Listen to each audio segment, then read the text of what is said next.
సమగ్ర శిక్ష ఉద్యోగులను రెగ్యులర్ చేయాలని డిమాండ్ చేస్తూ కామారెడ్డి జిల్లా కేంద్రంలోని మున్సిపల్ కార్యాలయం వద్ద చేపట్టిన నిరవధిక సమ్మె 11వ రోజుకు చేరుకుంది.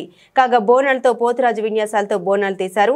సమ్మె శిబిరం నుండి కొత్త బస్టాండ్లోని మైసమ్మ ఆలయం వరకు ర్యాలీగా వెళ్లి బోనాలు సమర్పించారు. ఈ సందర్భంగా ఉద్యోగులు మాట్లాడుతూ గత 11 రోజులుగా సమ్మె చేస్తూ ప్రతిరోజు ఒక వినూత్నంగా కార్యక్రమాలు చేస్తున్నా ప్రభుత్వ తీరు మారడం లేదని ఆవేదన వ్యక్తం చేశారు. ఇన్ని రోజులు కూడా 11 రోజుల నుంచి మేము ఈ సమ్మెలో కూర్చుండి నిరవధిక సమ్మెలో కూర్చుండి అనేక రకమైన నిరసన కార్యక్రమాలు తెలియజేస్తున్నాం. ఇప్పటికి కూడా ప్రభుత్వము స్పందించకపోవడం బాధాకరం. మరి కేజీబీవీలో ఉన్నటువంటి అన్ని విద్యా బోధన బంద్ కావడం జరిగింది. మరి బౌద్ధ సెంటర్లో ఉన్నటువంటి అత్యవసర పిల్లలకు విద్యా బోధన బంధం జరిగింది. మరి ప్రతి మండలంలో ఉన్నటువంటి ఎంఆర్సి కార్యాలయాలు మరి ఓఎస్సి మరి రాష్ట్ర వ్యాప్తంగా సుమారుగా 1,25,000 మందికి బోధన కుంటుపడింది. లక్షలాది మందికి మధ్యాహ్న భోజన కార్మికులు రానున్న రోజుల్లో మరి వాళ్ళు భోజనాన్ని కూడా బంద్ చేయడానికి ఆస్కారం ఉంది.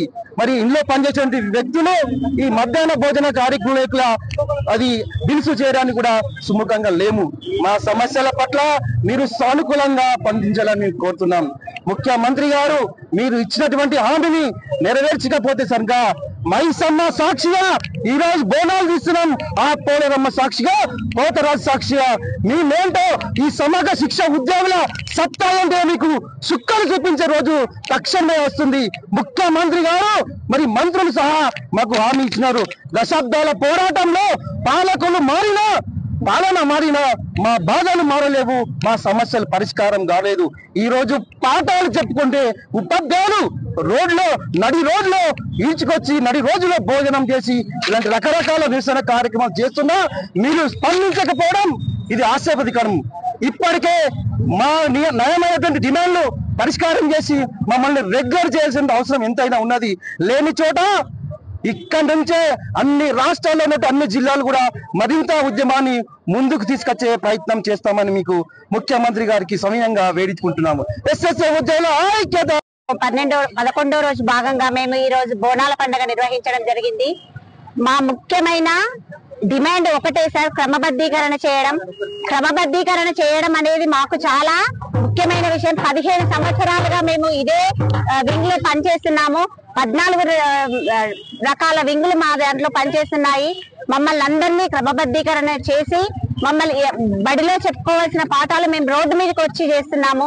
బోనాల పండుగ ఏంటి, వంట వార్పు ఏంటి, ఇలాంటి కార్యక్రమాలు చేసి మా బతుకుదెరువు కోసం మేము పోరాడుతున్నాము.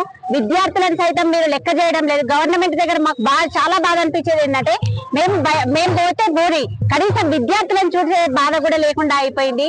గవర్నమెంట్ మేము ఒకటే చెప్తున్నాం సార్, మీరు క్రమబద్ధీకరించే వరకు మేము పాఠశాలలకు పోవడం జరగదు. ఎవరికి విద్యార్థులకు కానీ ఎలాంటి పాఠాలు చెప్పడం జరగదు.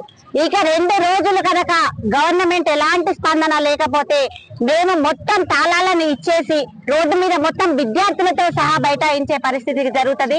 చాలా వినయపూర్వకంగా చెప్తున్నాం సార్, చాలా వినయపూర్వకంగా చెప్తున్నాము. 11 రోజుల నుంచి మేము చేసిన మా ధర్నాను సవినయంగా చూసి మమ్మల్ని రెగ్యులర్ చేయాల్సిందిగా కోరుచున్నాం.